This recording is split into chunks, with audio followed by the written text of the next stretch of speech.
Alright folks, here we are at Game 2 of Kyrix Zenith versus Slayers'Boxer from the GSL Season 3 qualifying rounds, I think. First thing I noticed when I loaded this game was that it was on Scrap Station.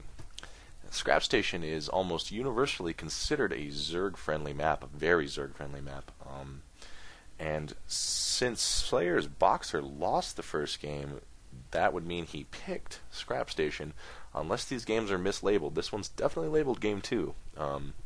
So that's odd. I mean, he must have, maybe he has some crazy build he does on this map. We'll see. But yeah, I'm not sure yet. But it looks like Slayers'Boxer did pick Scrap Station for his second match against KyrixZenith. If you want to know why this map is so Zerg friendly, obviously Zerg love to fast expand. It gives them a huge advantage in the game because they're allowed to make drones, and they expand right over here. And this natural is protected by this destructible debris and very easily defended here. And it's not just that, but the walking distance. As you can see, you have to walk all the way over here and around and up this U-shaped pattern to get to your opponent's base. So it's very safe to expand early on this map. So I'm curious that Slayers'Boxer is hiding a barracks up here around his natural. Looks like he might do that thing again where he lifts it up and sets it down on the ground. We'll see. But taking a look here, the APMs are pro gamer status, so that's always nice. Ooh, so nice. When I see a Korean boy, just his hands blurring across the keyboard at 300 actions per minute, I get all tingly. You know how it goes. So there's the fast expand from Kyrix Zenith. One of the most memorable games from the GSL Season 2 involved him. We talked about that in the last game, but I'm just reiterating. And he's an excellent player, as you saw in Game 1. He got his timing down nicely and was able to take out Slayers'Boxer despite losing a lot of drones at the same time. He's like, I don't need the drones anymore, you're dead. And that's exactly how it went down. So yeah, there's the barracks getting lifted down there. It looks like he's going to actually wall off over here. Yeah, he's going to create this impromptu wall and then fast expand, it looks like. Interesting. And then the only problem is that these rocks are going to be pretty vulnerable. He's definitely going to need some vision there, some scouting there, some spotting there, as I should say. And there's another barracks going down. Looks like he's going to do his best to keep this SCV alive, but it's not looking so hot. Unfortunately, KyrixZenith is good about spotting those bunkers, so that's good.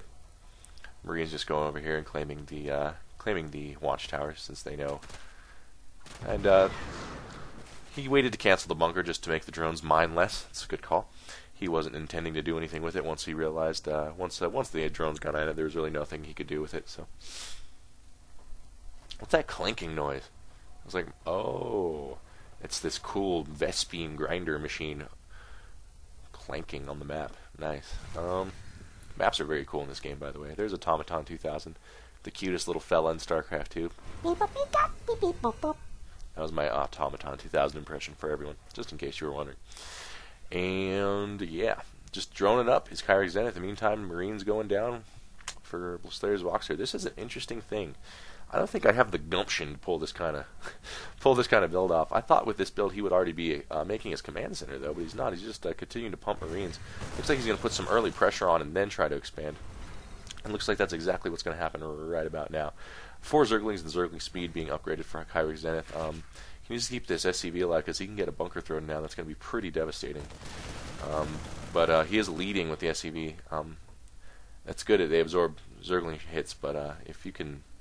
Okay, it looks like he's just kind of poking around. He wants basically in the early game, the more Zerglings Zerg makes, the less drones they make, and the better off you are. So he's just kind of forcing KyrixZenith to make Zerglings, but it didn't work. He's making 8 drones now, so that's going to be a big boost to his economy.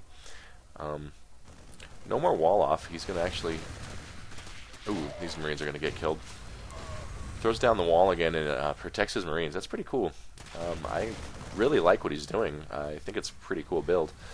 There's a starport. So basically it turns Slayers'Boxer's zone of control from this area to like all this is Boxer Town. You know, he could build anywhere because he's pretty protected in the early game from most anything. Basically until Mutalisks are made, he'll be A-okay. And there's the command center going down. The Overlord, let's check. yeah, the Overlord did spot that, of course, and so he is going to know Boxer's expanding, unfortunately for Boxer. Getting a tech lab on this starport and then floating this one just to see. All starports have a pair of testicles underneath them, and you kind of just lift them just to air out their balls for a little while. They produce faster that way. That's a fact about StarCraft. I don't know if you guys knew it. Slayers'Boxer definitely knows it, though. Nothing going down on these rocks yet. Very kooky SimCitying going on here by Slayers'Boxer. There's that airing out action I was talking about earlier. Just nice breeze passing underneath here. Oh, yeah. Factories love that. And it's because they're Terrans, man. All Terrans units have balls. It's great. Even the Banshee pilots. It's a horrible surprise to have. I'm glad he put this Marine here, though. That's good thinking, just because this spot would be a little vulnerable if it was able to be watched. Looks like he's going to be throwing down Banshees. Yeah, Banshees are going to be pretty good against this. Spire just started for KyrixZenith, but he is sitting on a nice, pretty 47 drones. Yeah, that is a lot of drones, folks. That's going to be hard to deal with. These Banshees are going to have to do a lot of damage. Let's see how they do. Priority targets for Banshees, especially in these low numbers, is going to be the Queen. As you can see, one Banshee does take out the Queen, and two Banshees just embarrasses it. And that Queen's little cheeks were blushing right before it perished. So, looks like they're going to come in now and try and grab some drone kills. Again, Roach is not too good against Banshees. Wouldn't quite call it a wash. Is he going to react? He's focusing down this Spire. I would like to see him kill the Queen first. But it looks like he's just going to scoot and shoot this Spire down. He wants that Spire dead bad. And, yeah, he is going to get it. He's probably going to lose the Banshee in the process, but I'd call that worth it. Delaying Mutalisk is always nice. In the meantime, a decent little force gathering here, but I don't know, this bunker, the bunker placement's weird. Like, right here, they could, or sticking one right up here would be brilliant. Shooting down on those Roaches. They can't shoot anything from here. Interesting. Banshees are doing a ton of damage now, though. You can see that drone count quickly dropping. He was at 49, now he's at 39. And yeah, I gotta say ouch on that bunker placement, unfortunately. But Banshees are gonna come. He's gonna be safe, but he did not have to. He would have been like super safe before. These Banshees still causing havoc. Oh, one goes down. I didn't quite get to see how many kills it had. 5. Down to 32 drones, so now the worker count's pretty even, and the expansion's up and running for Slayers'Boxer, so pretty good stuff for him so far. Only thing I would kind of criticize was that bunker placement. Everything else has been really innovative, really cool stuff. Really big show. And, yeah, no upgrades going down for, oh wait, I'm not on the production tab. Mutalisk coming out. Looks like he got a Spire up in his main. As soon as the Banshees started shooting down the first one, he threw down a second, so that was good thinking on his part. Banshees are going to fly back home. Hopefully, yeah, they're going to be fine.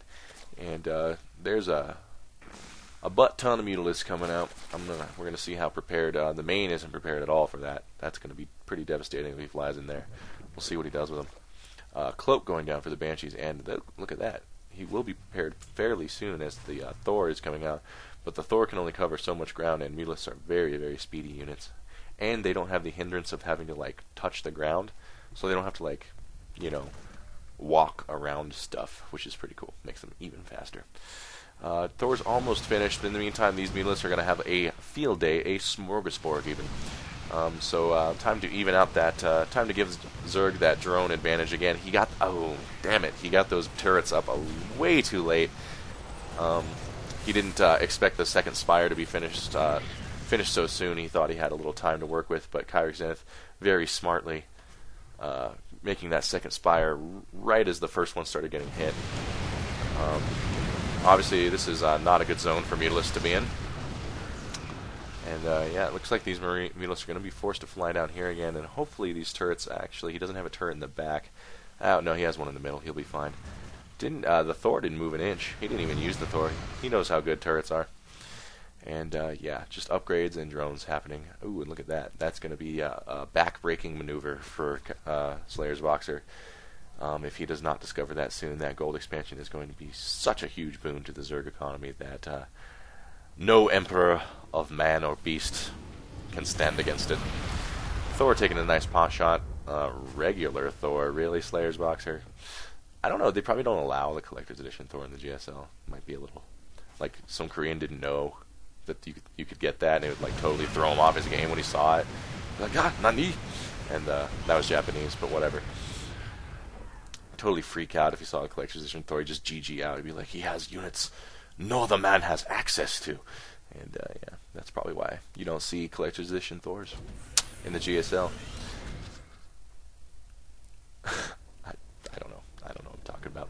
But Roaches, Stim, Combat Shield, +1 vehicle upgrades, and a Thor going down for Slayers'Boxer. So he's getting crazy. In the meantime, a lot of Roaches and Baneling upgrades. Actually, the centrifugal hooks for the Banelings going down while he takes his 4th base.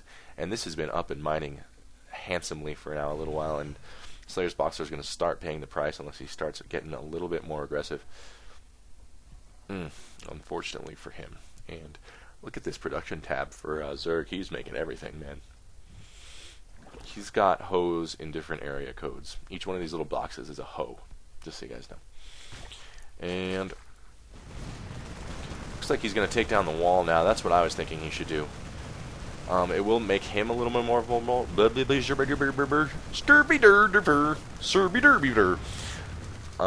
No Swedish chef. It would make him more vulnerable, but in the meantime, he could do a pretty nasty little surprise attack right here in the heart of the Zerg's empire. So we'll see what he does with that. Yeah, it looks like he's going to move in now. Zerg is aware of this thanks to this handsome creep tumor. So all the troops are going to come back here, and he did notice it, obviously. You're saying he's getting nice and prepped. A decent amount of Roaches, but 4 Thors with the +1's almost finished. You might want to wait for that. Siege Mill's not finished. I don't know. This would be a close fight, actually. The Banelings are going to... In this fight, I would say the Banelings would tilt it in the Zerg's favor, but, you know, Boxer's unit control is pretty good. He's not going to push through here, though, and in the meantime, Zerg's going to swing around and put pressure on the front, so... pretty good move on his part.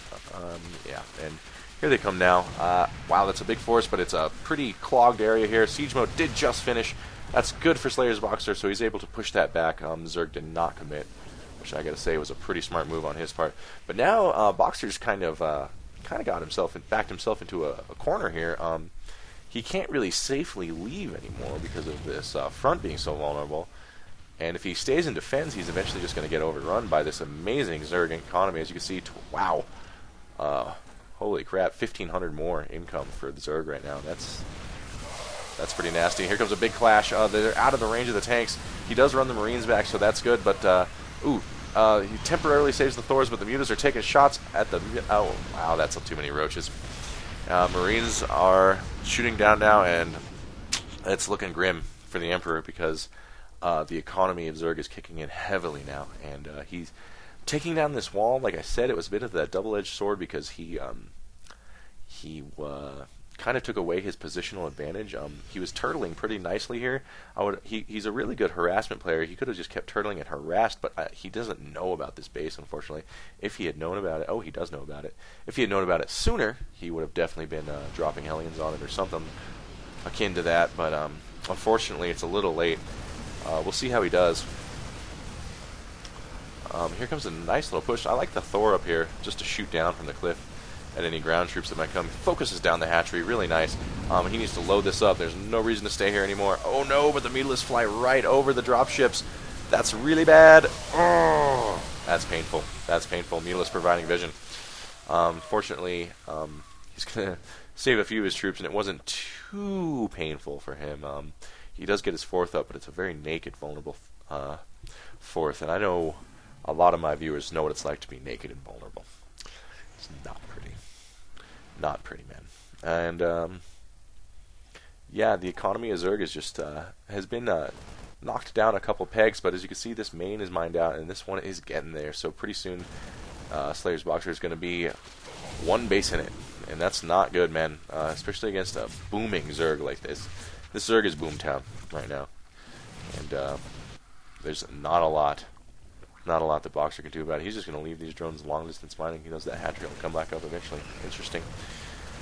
Just trying to do a little surgical strikes with these 4 Marines. Fortunately, the party's over for them.